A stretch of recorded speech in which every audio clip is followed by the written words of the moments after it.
We are going to go ahead and get started. Welcome, everybody, and happy 2026 National Apprenticeship Week.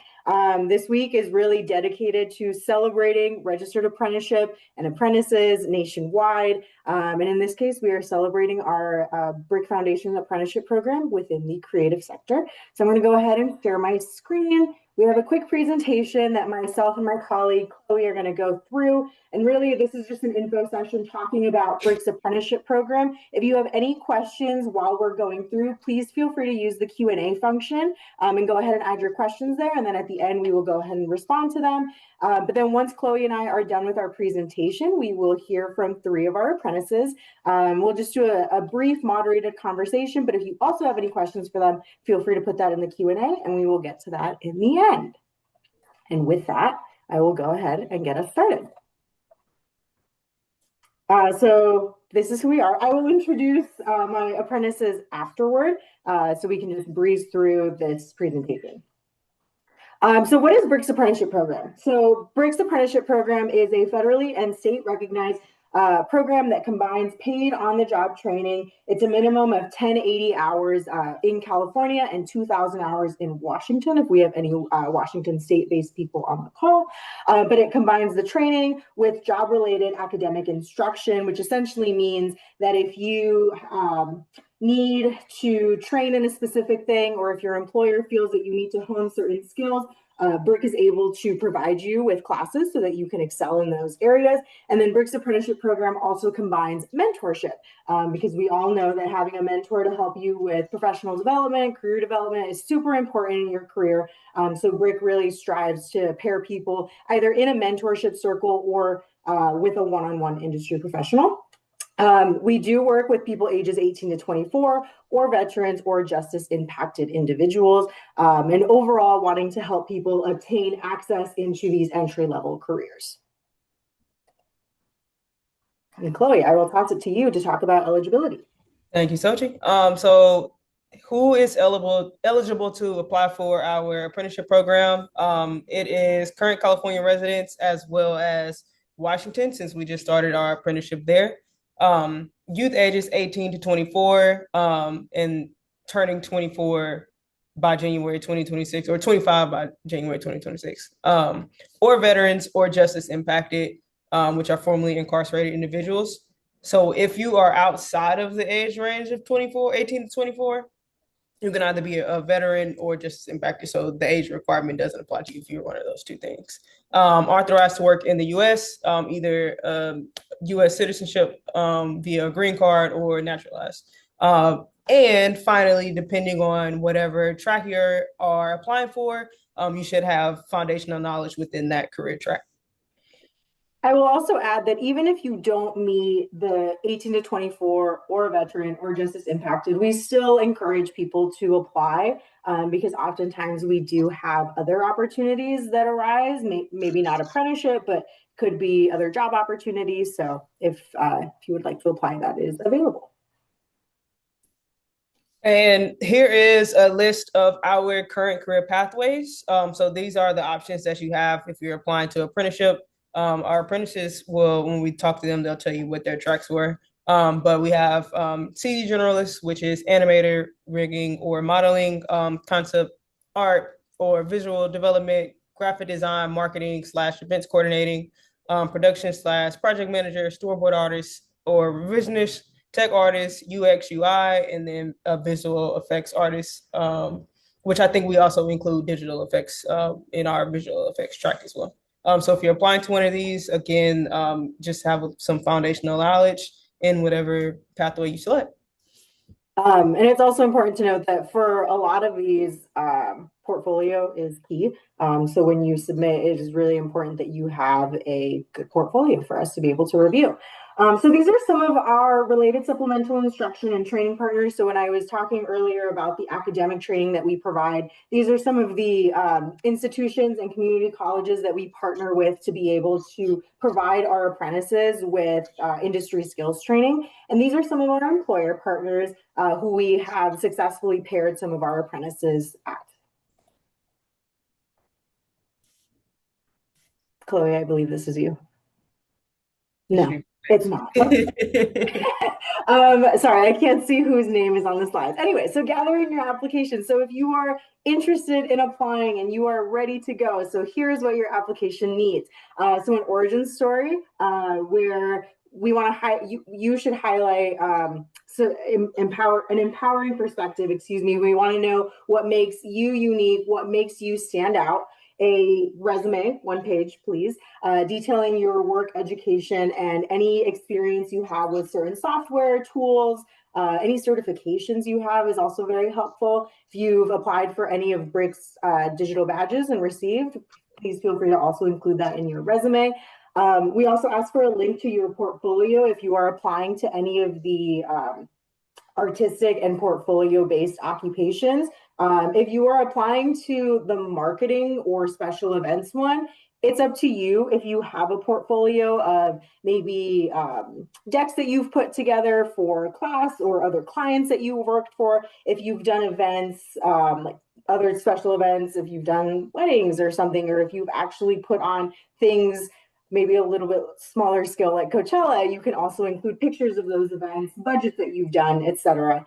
And even if you don't have any work experience that aligns with those events or marketing, if you want to put something together, you are totally welcome to do so.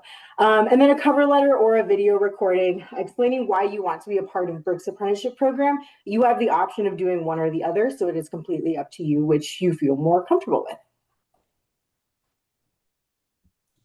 This is big search. This is our application process. So we review applications on a rolling basis. So what that means is we review them quarterly. Our next deadline for our reviews will be July 12th, 2026, and you'll get a determination of whether you've been accepted or not by August. So because we review them on a rolling basis, you can honestly submit at any point in time. It's just depending, your hood back depending on what deadline you made. So as long as you submit your application by then, it will be reviewed. And then also you can, if you've already been accepted, or if you maybe got a new job in the time that you applied in the deadline, you're able to go back in and update your previous application.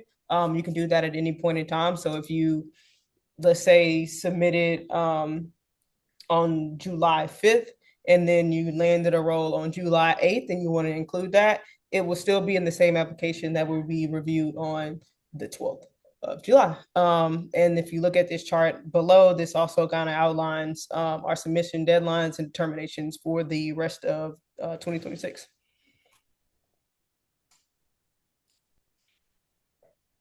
So once you have applied, what our process from there looks like is you'll be notified by the BRIC team to inform you whether or not you've been accepted into the program or into the apprenticeship pool.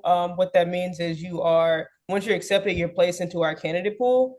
The way that our apprenticeship program works is that it is employer led. So once an open position comes up with one of our employers or with the studio that aligns with your career track and with your application, you'll be placed into apprenticeship that way. It could take some time. What that time looks like could be 2 weeks, it could be 2 months, it can be 6 months. It's honestly dependent on our open positions with studios and employer partners, so it is not uncommon for it to take a while. Again, we'll reach out to all of the apprentices that are in our candidate pool with a position. All of the information, we're able to do mock interviews to help with the interview process. And then the actual interviews will take place with the employer. So people that have been selected will interview with them. And if you are accepted by the employer, we'll then reach out to start official placement and onboarding.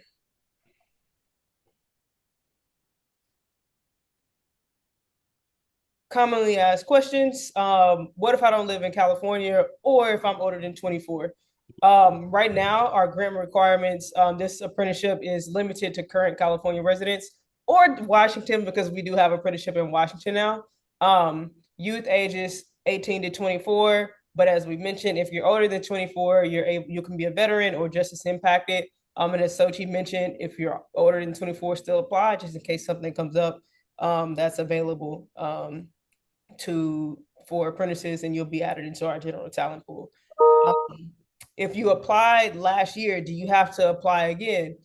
You don't have to apply every single year. You don't have to apply every single quarter. Let's say you applied for production management and you decided that you want to apply for marketing because it's a different career track.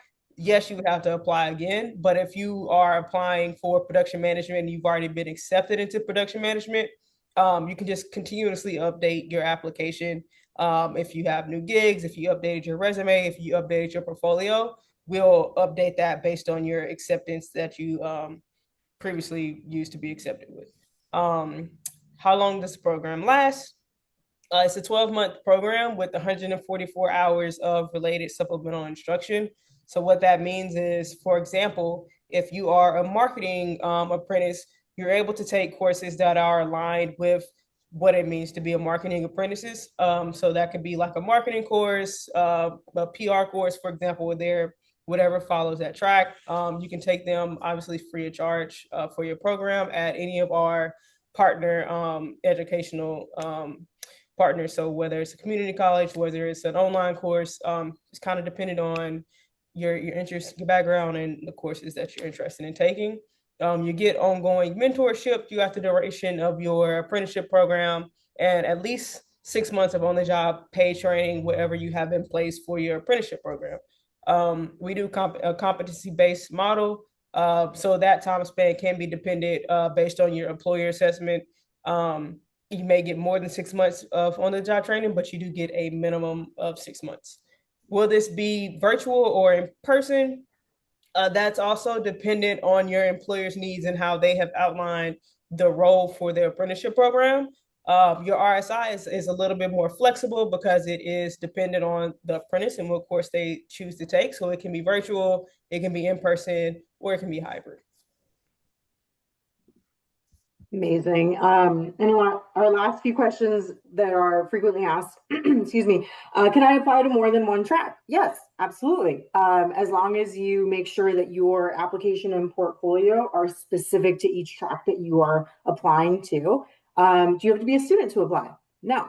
Apprenticeship is open to any level of education. So as long as you meet those listed eligibility requirements, you are eligible to apply. What will hours be like? So apprentices generally work the same hours as full-time studio employees, so up to 39, 40 hours a week during the placement. But we do have some employers who sometimes will hire people on a part-time basis, so it just really depends on what the employer's needs are. And are there any costs associated with this program? Apprenticeship is completely free. That is the beautiful thing about it. And BRIC, as the program sponsor, is able to cover costs for any software subscriptions, any other supportive services like gas mileage reimbursement and things like utility bills, et cetera. Those are all things that we are able to provide. Any other questions? You know where to find us, programs at bricfoundation.org.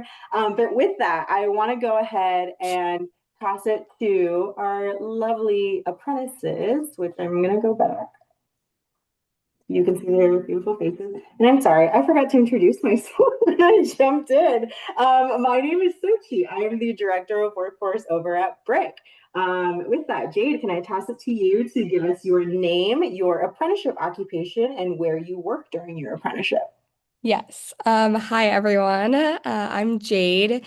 I started as an apprentice back in September, and I started at the team. It's formerly known as Wasserman. But I am a music group assistant now, and at the time I was just a music apprentice. But yeah, it's been great so far, and I'm still here, and I've loved it. Amazing. Joanna, can I toss it to you?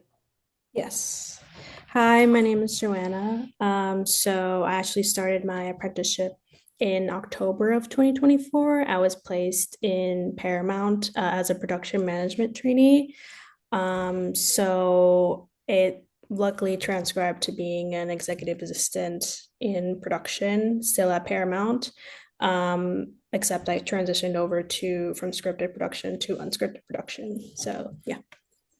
Amazing. And Rafael? Hi everyone, I'm Rafa. I was a technical director at Walt Disney Animation Studios, a technical direction apprentice. I started in about March, April last year, I believe. After there was a collaboration between Disney and BRIC. yeah, now I'm doing a master's at the University of Utah, and I'm coming back this summer as an intern at DreamWorks. Ooh, amazing. That's exciting. What are you going to be doing at DreamWorks? I'm going to be a production software engineer, so super exciting. Love that. Well, since we're already talking to you, Rafa, could you share a couple skills that you gained during your apprenticeship program or any skills that you feel like you improved on? Yeah, definitely. I think the biggest two things were the networking and branding side of things. So through regular check-ins, I was able to make progress on my portfolio, make sure my website was nice and clean, network with people in the industry. That was one of the big ones, just those regular check-ins. And the other one was the ability to learn things like C++ at way more depth by having access to courses provided by BRIC and signing up in Coursera and whatnot. So super useful for building a career in the tech side of animation. In addition to Coursera, were there any other courses that you took while at BRIC to help with the C++? Um, I took like two courses in Coursera in C++ at different levels of skill, but yeah, that was the main thing I focused on because it's what they grill you in interviews on. So that was the main thing. Yeah, and that's what we are referring to when we talk about the academic training. And so, Rafa, you needed to improve a little bit more on the technical side with the C++, and I'm glad that the academic training was able to help you with that. Joanna, could you talk about a couple skills that you gained during your apprenticeship program? Yeah, of course. I feel like I learned so much. It's kind of hard to like pinpoint specific things I've learned because this job that I entered at Paramount was like my intro to corporate. So I kind of had to learn everything about corporate. So down to like networking, communicating with like internal divisions, external partners, building rapport with the team I was on.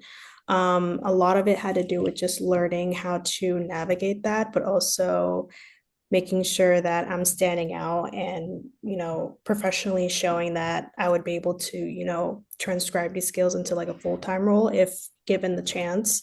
So I felt like, everything that I learned kind of made me build up the confidence that at the end I was able to like make these connections even out like further outside of the company just so strong that by the time I left, a lot of those people I'm still really closely connect with today. So obviously I like developed more skills technically inside the company as well. But overall, I learned so much when I was an apprentice. So Um, Fun fact with Joanna. So I helped Joanna do the pre-screen for Paramount, and so I helped prepare her for her interview, and then she got it, and I was so excited. So Joanna, I remember when you were doing your pre-screen, you were very much like, I want to do casting. This is what I want to do.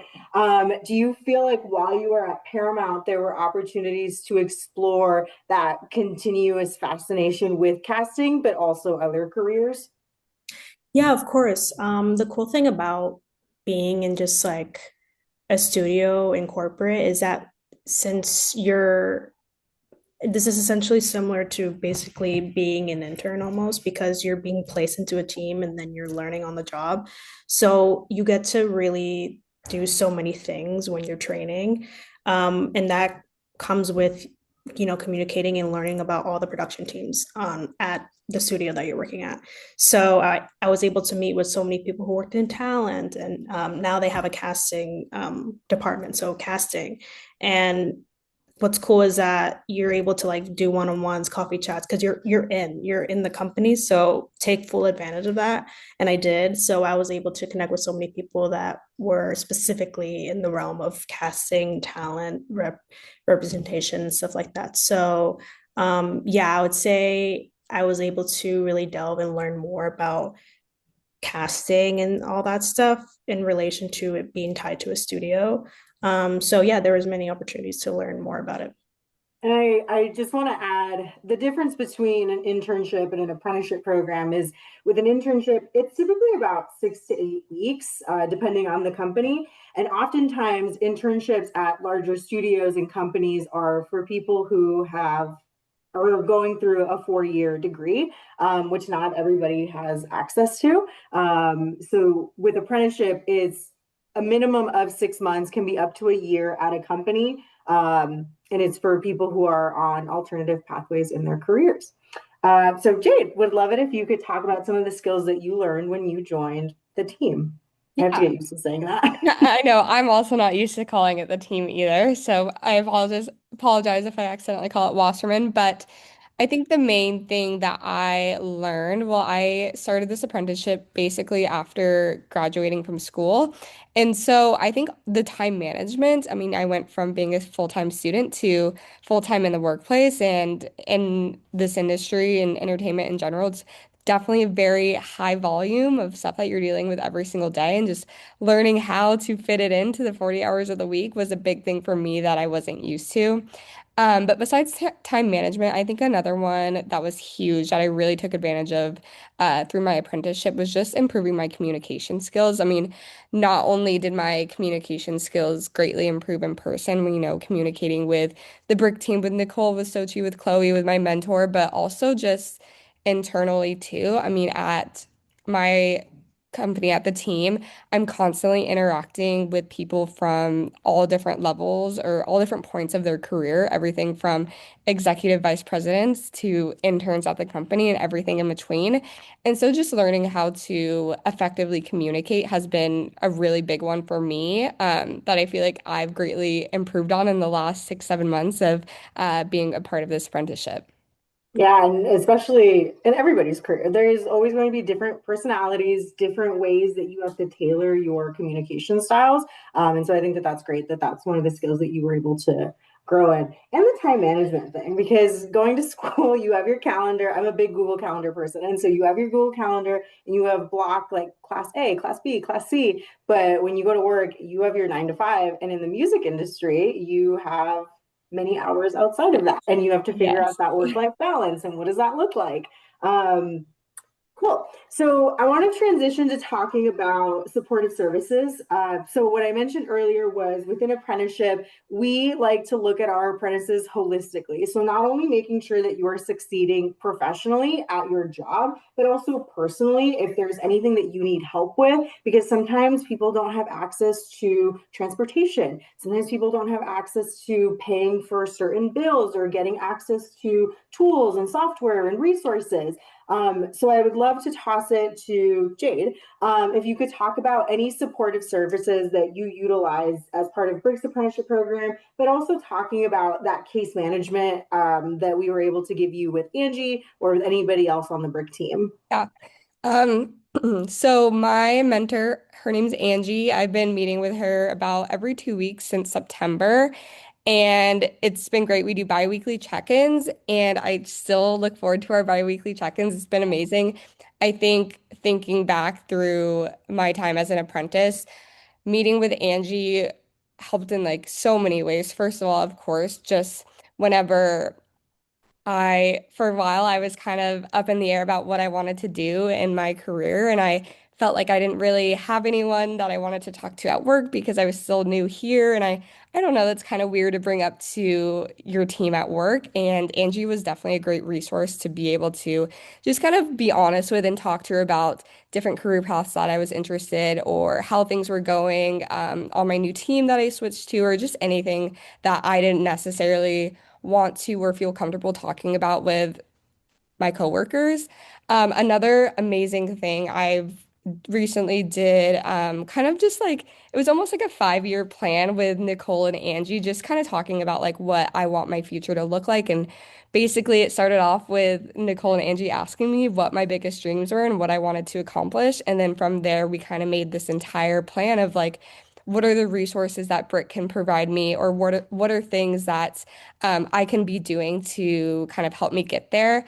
Another big thing that BRIC has done is they personally have mailed me different books that they encourage me to read about, different career paths in the music industry that I'm interested, which has been great. Also, of course, they've supported with any transportation costs. For example, if my car was in the shop 2 weeks ago, and just like supporting you in ways that you're just not used to from an employer standpoint. But it's been amazing. I think that BRIC overall just has so many great resources, and I'm still like learning to take advantage of all the amazing resources that you guys provide. But I've definitely have just built a great relationship with Angie and the entire BRIC team to feel supported in this apprenticeship journey. My heart is so warm hearing all those things. Joanna, would love to toss it to you. Yeah, of course. So, what was cool is that, as Jade mentioned, we also had like a lot of check-ins with Sochi and Chloe. Specifically, I had a lot of check-ins with Chloe just to talk about where I was at my apprenticeship. That even trickled down to like even after I finished my apprenticeship, I was still meeting with Chloe just to give any updates. And, there was a lot of talk about, the company merging with Skydance. So there was a lot of fear of like what could the future hold in case that I get impacted. So they were always there for any kind of support I had and any questions I had because it was kind of just like a confusing time. So I think it's really important that I got to be able to talk to them about anything. And like Jay had mentioned, they also provided support with transportation. I had the similar situation. Someone rear-ended me. So I had to get my car fixed and I didn't have a car for about a month. So they were really helpful and, making sure I was able to be in office and, being supportive in that way. So yeah. Yeah, the way that BRIC's case management and mentorship is supposed to be is oftentimes you just need a sounding board. You need, when you're entry level and starting off in your career, it's just really important to have somebody who will listen to you and who can give you tangible advice. Because I know it can be really scary to talk to somebody at work because somebody at work might feel like, oh, are they looking to leave? Or, oh, are they looking to transition to something else? But you just want to know more about different careers. You want to know what's going on in the industry. So I think that that's great. Rafa, what about you? Any supportive services, case management, or mentorship that you feel have benefited you during your apprenticeship program? Yeah, definitely. I think a super similar story to Joanna and Jade. I was at the end of my contract at Disney and I was feeling super, super lost. I got into the master's program here at the University of Utah, and I honestly was kind of clueless on what to do. Should I go into academia? Should I keep looking for jobs? What irons should I put in the fire, you know? And speaking with Nicole, with Chloe, was great to just find that direction on what to do, where to put um, which eggs to put in which basket, and then Mhm. just plan where to go forward. That was so, so, so useful. Because yeah, there's points where you don't know where you're going, what you're doing, especially early in your career. And just having that constant meeting, like, hey, what are you doing now? What are you doing now? What are you planning? Was super, super useful to keep me on track and not, honestly, not become like super stressed and depressed with how things Oh, are. So that was super, super useful.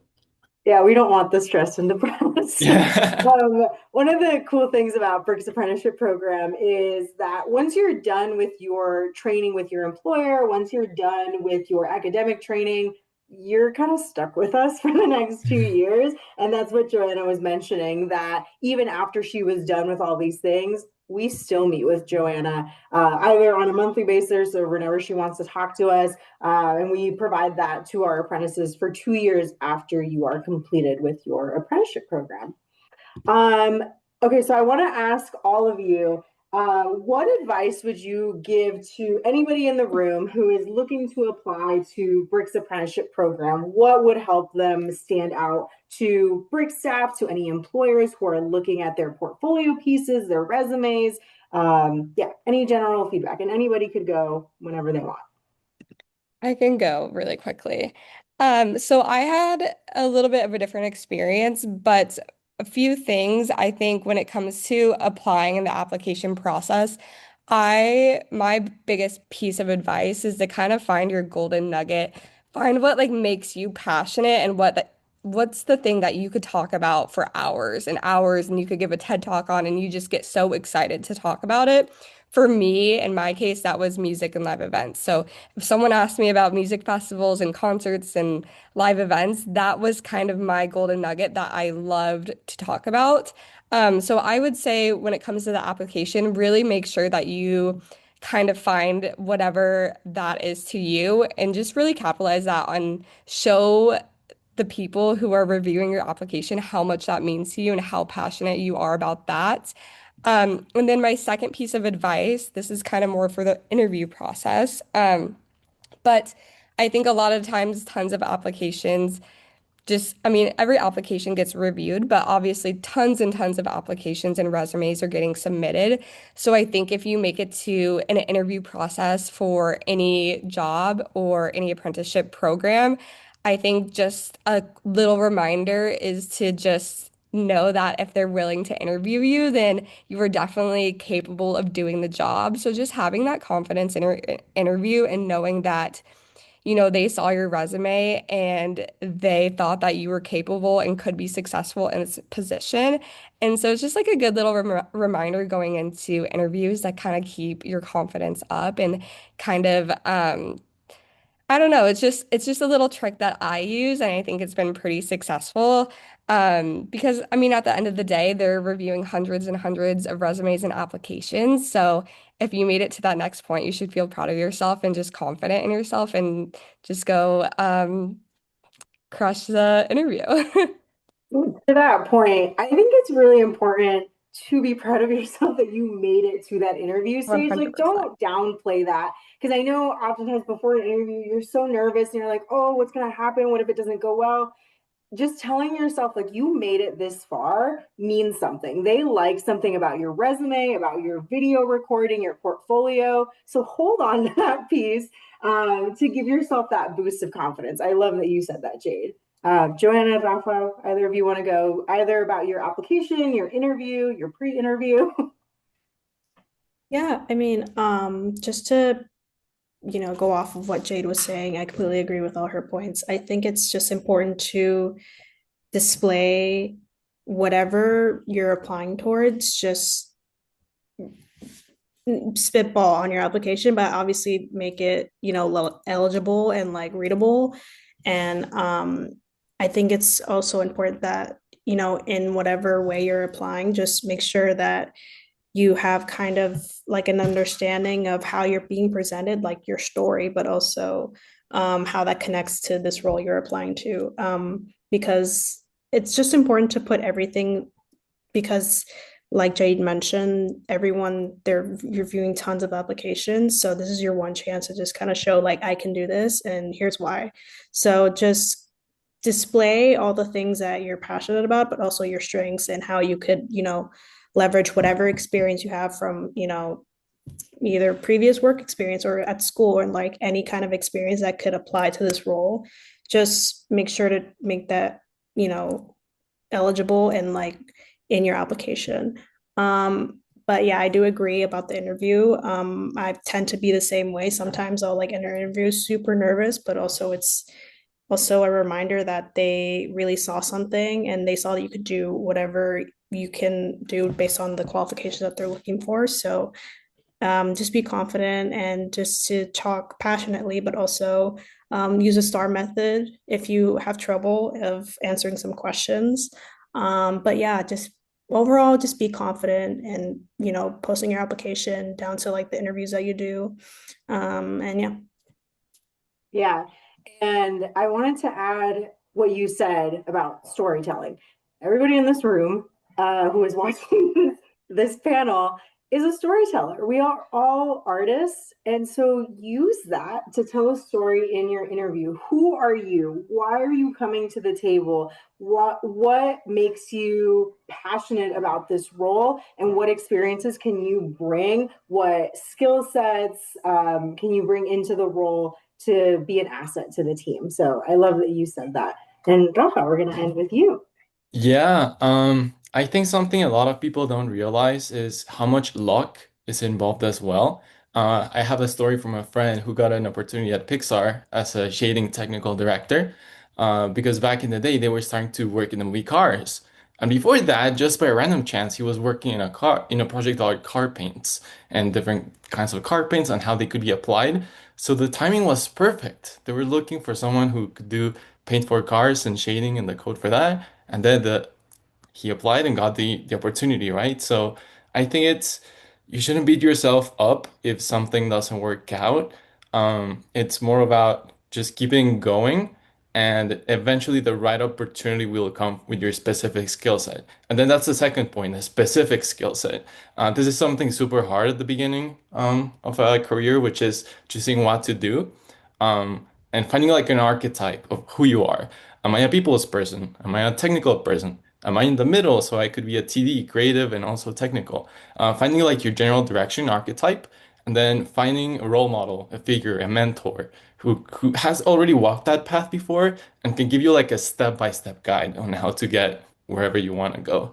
I think that was the biggest thing for me when I realized I wanted to be a TD. Then I talked to TDs in the industry. I didn't even know what a TD was. If you guys don't know what a producer is or what they do, but once you find them and you find their career interesting, talk to them, talk to us, add me on LinkedIn, add all of us on LinkedIn. And people are super friendly, super helpful, because they've walked that path before, they were in your shoes before, and they're super friendly and open to help anyone. So those are the biggest things that have helped me. I want to add to that point that even if you are not in BRIC's apprenticeship program and you want to talk to someone, mentorship is always seen as a very formalized thing, but it doesn't have to be. You don't have to, message somebody on LinkedIn and be like, I've been following your journey for X amount of years and I want you to be my mentor. Like, you do not have to do something like that. Just simply asking somebody on LinkedIn or on Instagram for artists, just reaching out and saying, hey, do you have 5-10 minutes? Can I ask you a couple of questions about your career journey? Do you have any advice to do this? And you don't need to ask them, like, will you be my formal mentor? Like, people don't really do that. And you can have one mentor, you can have 10 mentors. And it's just something that you know in your brain, I can go to this person when I need advice and when I need to talk to somebody. So I just wanted to bring that up. Okay, with that, we are at the end of our prepared questions that we had for this panel. So if you have any questions, please put them in the Q&A. I do see a couple of them right now, so we're going to go through them. So first one is, if some applicants are not California residents and are open to relocation, will we still be considered? So you do need to have, sorry, Chloe, are you answering or do you want me to?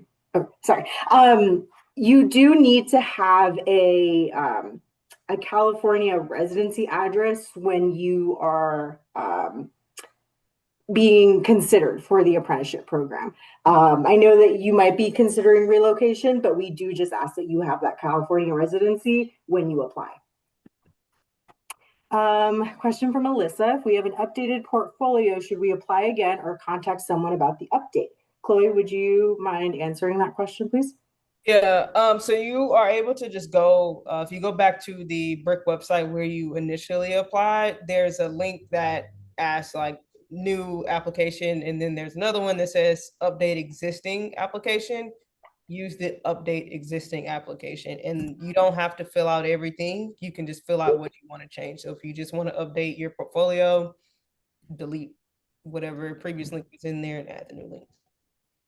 Yeah, and you don't need to send us an email to let us know that. It'll auto correct itself or auto populate on our system. I was just going to share my screen so that you could see what it looks like. So when you go on the website, you can scroll down, and this is a general application if you are applying as a new candidate, or if you have any updates to your portfolio or your resume, or you want to do your video again, or your personal statement, you can go ahead and click that to update the profile. Does applying multiple times for the apprenticeship because you weren't previously accepted diminish your chances of being chosen for the apprenticeship in the future? It does not. So please feel free to apply and continue updating and improving your resume and portfolio and application. Alyssa asks if there are any examples or places we can see recommended portfolios in our track. No, we do not have that on the website. Can I talk about the portfolio reviews? Want me to do it? Yeah, you can do it. So we do offer portfolio reviews. If you email programs@bricfoundation.org, we can schedule either one of our reoccurring sessions or schedule a time that works for you and one of our reviewers. And they'll go through your portfolio suggest any changes or anything like that. So that's another option that you have if you want feedback on your portfolio and to strengthen your application. Awesome. For production management, is a portfolio required as well? So what do you look for in a strong portfolio? No, it is not required. However, if you have, budgets that you've worked on in the past or other decks that you've put together for projects, for school, other jobs, you're more than welcome to submit that, but it's not required. Somebody asked, sorry, I missed the beginning. Are there different kinds of apprenticeship programs? Yes. So we have different tracks across animation, visual effects, games, production management, and marketing. I'm going to share my screen really quickly just so that we can see the tracks again, but these are also listed on our website. Claire, would you mind dropping the link to the website where it has all of our different occupations, please? Yeah, so these are just some of the career pathways that we have as part of BRIC's apprenticeship program. And Chloe will drop the link so that you can have access to our website. Thomas asks, how do I exit this? Hello? Regarding applying for the CG Generalist track, would it be beneficial to show different styles, realistic, stylistic, etc., since there is a broad range of companies that each have their own thing and they're looking for in apprentices? Thomas, I'm going to be quite honest with you. I'm not an artist. I do not know how to answer that question.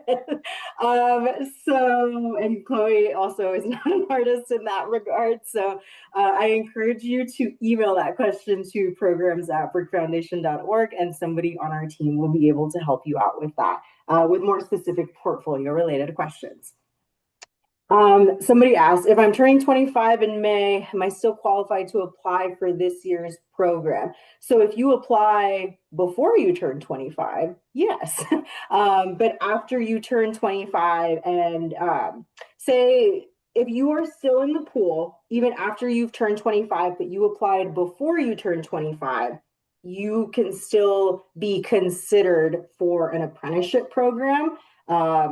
It's just within that year marker that you applied. So if you're interested, I would recommend that you get your application in before you turn 25 in the next 30 days. Jarek asked, do you have any advice for me who wants to work in visual development for the Viz Dev track, but I haven't put myself out there enough? Like, I don't have any jobs or work in general to add to my resume, and I'm still trying to make work for a portfolio. Rafa, would you mind helping me answer this question? I think you would do a great job at this. Yeah, for sure. So for visual development and for anything in general, I think it's super important to focus on making a few really strong projects versus a lot of abandoned projects. So focusing on quality over quantity, like one single render that is really well done, with great materials where you can show different wipes of what is your process is way better than a bunch of smaller renders 3D projects. That's one big thing. The second is there's a lot of tutorials out there. Go on YouTube, look up how to learn Blender and learn how to make a donut. That's how a lot of people start in 3D modeling and writing shaders and things like that. So for VizDev, I think that's the big thing, showing your process. So showing with wipes, with a really cool demo reel, what is your BizDev workflow, what is the software you used, and also showing like your breadth. So I know there's different material models you can work with. Texturing, there's Substance Painter, tons of programs and different workflows. So if you can show you have a relatively good domain breadth of experience in visual development by making projects that are small but really well executed, really polished, with really detailed breakdowns, I think that's super valuable compared to having a lot of small abandoned projects. So I think for VizDev, that is what I would recommend. Yeah, and even if you don't have any actual work experience, as an artist, you should always be working on improving your own skill set and your craft. And those are things that you can include in your portfolio, the things that you have been able to work on personally. So thank you, Rafa, for helping me out with that. How many apprentices are chosen on a rolling basis? Don't have a number. It really just depends on how many people apply to the program and how many people we except it just, yeah, no specific number. Isabel asked, I was looking at the current and past apprentices and I didn't see any storyboard apprentices. Are there any storyboard apprentices that you know of that I could reach out to and look at their portfolio to study from? We do have a former storyboard apprentice. Her name is Linda. I don't know why she's not on the website though, but She is on there. she is. Yeah. Well, Linda Ty is wonderful. She worked at Warner Brothers Pictures Animation, and she was incredible. And so we still meet with her for the next year and a half, 2 years to do case management and mentorship. But yeah, she's great. If you email us at programs@bricfoundation.org, I'm happy to share more information and maybe connect you all. What did you use to create your own website? Wix, Raphael, would you mind answering that? Yeah, sure. Mine is actually custom. I use like a templating library called Jekyll. I could put the name in the chat. But you don't need something as complex as that. I think a maintainable website is the most important part. So Wix, Squarespace, anything you can edit quickly to add things that removes like the amount of work you gotta do to keep things up to date and add your projects. And the simpler it is, the better. So Wix, Squarespace, and if you're a bit more technical, use a templating thing like WordPress or Jekyll. But mine was done using Jekyll. I put it here. There we go. But Yeah. And we always recommend whatever it is that you want to use, Squarespace, Wix, whatever you're more comfortable with. But it's just a great way to showcase your work. So open to all of them. Hello, I wanted to do motion graphics. Would I apply to the VFX apprenticeship or would it be better to go the graphic design route? My gut is telling me you should do the graphic design route. But I would also email programs at bricfoundation.org just to double check. But that is what I believe is the right one. Okay, we have gone through all of our questions. And does anybody have any other questions that they have in the Q&A? Do my apprentices have any final words? Anything else they'd like to share? No? Chloe, anything else you'd like to share? No, I'm good. Thanks. Yeah. All right. Well, if anybody who is viewing has any other questions, you know where to find us at programs@bricfoundation.org. Thank you so much for joining us today for National Apprenticeship Week, and we hope you have a great rest of your evening. Thank you, everybody. Bye. thank you.